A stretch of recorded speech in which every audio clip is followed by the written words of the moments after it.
প্রাণের শহর চুয়াডাঙ্গায় আমার শিমুল বিলাস। আজ আপনাদেরকে আবারও নিয়ে যাব আমাদের ফার্স্ট ক্যাপিটাল ইউনিভার্সিটিতে। সেই ঘোড়ামারা ব্রিজ পেরিয়ে আবারও যাচ্ছি ফার্স্ট ক্যাপিটাল ইউনিভার্সিটি প্রাঙ্গণে। এই মুহূর্তে আমি আছি ইউনিভার্সিটির খেলার মাঠটিতে এবং এখানে আমি খুব মজা করে একটি ভিডিও করছিলাম। আমার পিছনের সব দৃশ্যগুলো ঘুরতে থাকবে আর আমি স্টিল একটি জায়গাতেই দাঁড়িয়ে থাকব। এভাবে ভিডিও নিতে আমার ভীষণ ভালো লাগে। এটাই হচ্ছে ফার্স্ট ক্যাপিটাল ইউনিভার্সিটিতে প্রবেশের মূল গেট। অনেকে আমাকে কমেন্ট করেন যে মাঠের মধ্যে যে ভবনটি দেখা যায় এই ভবনটি আসলে কি। এই ভবনটি হলো আমাদের চুয়াডাঙ্গার একমাত্র প্রাইভেট ইউনিভার্সিটি, আমাদের ফার্স্ট ক্যাপিটাল ইউনিভার্সিটি। ইউনিভার্সিটি প্রাঙ্গণে বেশ কয়েকটি শিমুল ফুলের গাছ রয়েছে। মূলত আজ এসেছি সেই শিমুল ফুলদের কিছু ভিডিও নিতে। এক কথায় বলা যেতে পারে এসেছি শিমুল বিলাস করতে। পূর্বে ভার্সিটির মাঠে বিশাল এরিয়া জুড়ে করা হয়েছিল সূর্যমুখী ফুলের চাষ। তবে সেই সূর্যমুখীর সাথে ছবি ওঠা হয়নি বা সেই সূর্যমুখীর কোনো ভিডিও নেওয়া হয়নি। এরপর এলো সরিষা ফুলের পালা। সরিষা ফুলের সাথেও অনেকে ছবি ভিডিও করলেও আমি সেই সুযোগটিও মিস করেছিলাম।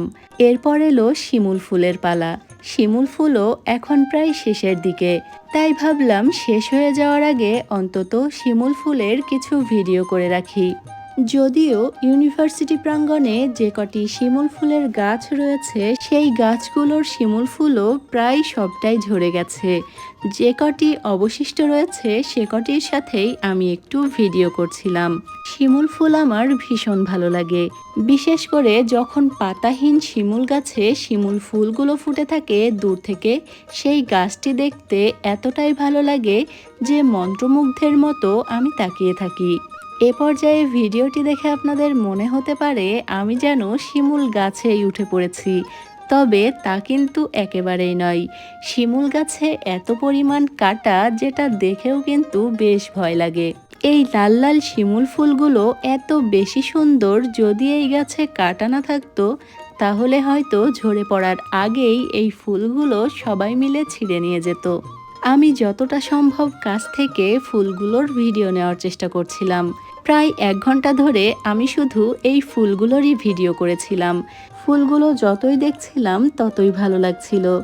বাংলাদেশের বিভিন্ন গ্রামে শিমুল গাছের দেখা মিললেও শিমুল গাছের ব্যাপকভাবে চাষ হয় ইন্দোনেশিয়া, দক্ষিণ চীন, হংকং এবং তাইওয়ানে।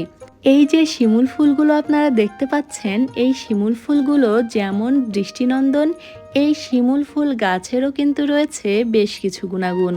এই শিমুল গাছের ছাল কিন্তু বিভিন্ন কাজে ব্যবহৃত হয়ে থাকে। এই মুহূর্তে আমি যে শিমুল গাছটির ভিডিও করছি এই শিমুল গাছটির বয়স কিন্তু বেশি নয়, যে কারণে এই শিমুল গাছটিতে অনেক বেশি কাঁটা। তবে বয়স্ক শিমুল গাছে তেমন একটা কাঁটা থাকে না।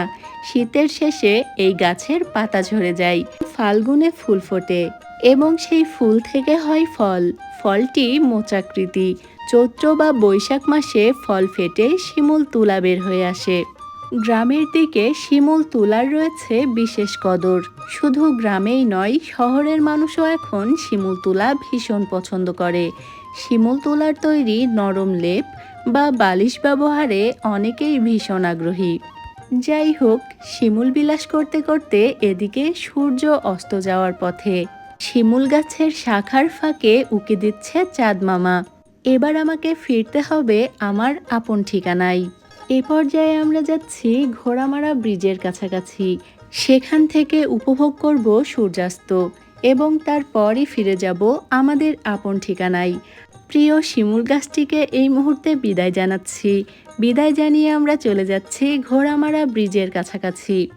ঘোড়ামারা ব্রিজটিও কিন্তু পূর্বে আপনাদেরকে একাধিকবার ঘুরিয়ে দেখিয়েছি। চলুন আরও একবার ঘুরে দেখা যাক। এই মুহূর্তে আমরা আছি নবগঙ্গা নদীর উপর তৈরি হওয়া ঘোড়ামারা ব্রিজের উপর। তবে আমরা আসার কিছুক্ষণ আগেই সূর্যমামা বিদায় নিয়েছে, তাই আজ আর আমাদের এখান থেকে সূর্যাস্ত দেখা হলো না। আজকের ভিডিওটিও এখানেই শেষ করছি। এতক্ষণ যারা আমার ভিডিওটি দেখছিলেন সবাইকে অনেক ধন্যবাদ। ভালো থাকবেন, দোয়া রাখবেন। আল্লাহ হাফেজ।